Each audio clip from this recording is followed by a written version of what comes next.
Contrairement à ce que beaucoup de gens pensent, la surdité est loin d'être rare. Elle est très souvent invisible et mal connue. Par exemple, il y a différentes formes de surdité et différentes aides auditives.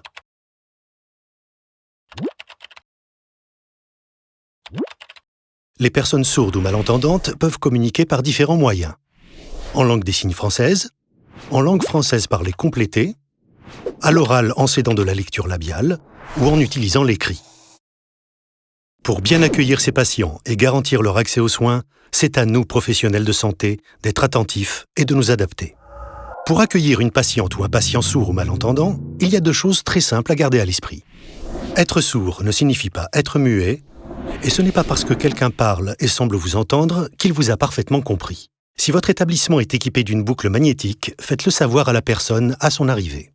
Soyez patient, expressif, naturel, et n'hésitez pas à prévenir vos collègues. En venant chercher le patient en salle d'attente, n'oubliez pas qu'il n'entendra pas forcément que vous l'appelez. Rassurez-le en établissant un contact visuel avant de lui parler. Lors d'une consultation sans interprète ni codeur, vous pouvez adopter ces bonnes pratiques. Restez bien en face du patient, regardez-le, ne cachez pas votre bouche et ne soyez pas à contre-jour. Parlez naturellement, prenez votre temps. Vous pouvez aussi écrire ou faire des gestes. Et surtout, pensez à adapter votre discours, à le simplifier et à le reformuler si besoin. Pour vous assurer que la personne a tout compris, proposez-lui de vous dire ce qu'elle a retenu ou de vous poser des questions en reprenant les différents points abordés. Gardez à l'esprit que pour une personne sourde ou malentendante, communiquer en milieu entendant est fatigant. Après la consultation, vous pouvez envoyer une transcription écrite des résultats. Enfin, proposez, si c'est possible, les prises de rendez-vous par SMS, par Internet ou par téléphone. Parfois, un interprète LSF ou un codeur en LFPC est nécessaire. Soumis au secret médical, ils permettent à chacun, patient et médecin, de se comprendre mutuellement. Pendant ces consultations, placez toujours l'interprète ou le codeur à côté de vous et regardez votre patient. Laissez du temps à la traduction et prévoyez si besoin une consultation plus longue. Assurez-vous d'être compris par la personne, car le rôle de l'interprète ou du codeur n'est pas d'expliquer, mais uniquement de traduire. C'est la différence avec un intermédiateur dont le rôle est de s'assurer que tous les échanges sont compris. En cas d'examen ou de consultation, la personne peut avoir enlevé ses appareils ou ses implants. Entrez tranquillement dans son champ de vision pour ne pas la surprendre, ou faites clignoter l'interrupteur.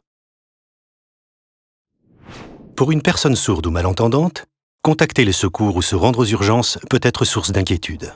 Le numéro 114, numéro d'appel d'urgence pour les sourds et malentendants, permet aux personnes qui ne peuvent pas téléphoner de contacter facilement les secours par visio, chat, SMS ou fax. Une fois sur place, accorder à ces personnes une attention supplémentaire demande peu de temps, mais peut être d'une grande aide. Aux urgences comme ailleurs, la première chose à faire est de permettre une bonne communication. Facilitez la lecture labiale et n'hésitez pas à utiliser l'écrit. Apprenez aussi à connaître votre équipe pour savoir s'il y a dans votre établissement un professionnel maîtrisant la langue des signes française, des interprètes ou des intermédiateurs. Si la personne est blessée à la main et qu'elle utilise la langue des signes ou la langue française parlée complétée pour communiquer, gardez à l'esprit qu'il lui sera très difficile de se faire comprendre. Invitez le patient à signaler sa surdité aux personnes qui le prendront en charge et une fois en salle d'attente, rassurez-le s'il craint de ne pas avoir entendu qu'on l'appelait. Il existe dans les établissements hospitaliers des unités d'accueil pour les personnes sourdes ou malentendantes dont les interprètes peuvent être sollicités. Des associations peuvent vous orienter et vous conseiller. Pour en savoir plus, rendez-vous sur notre site sansgene.com.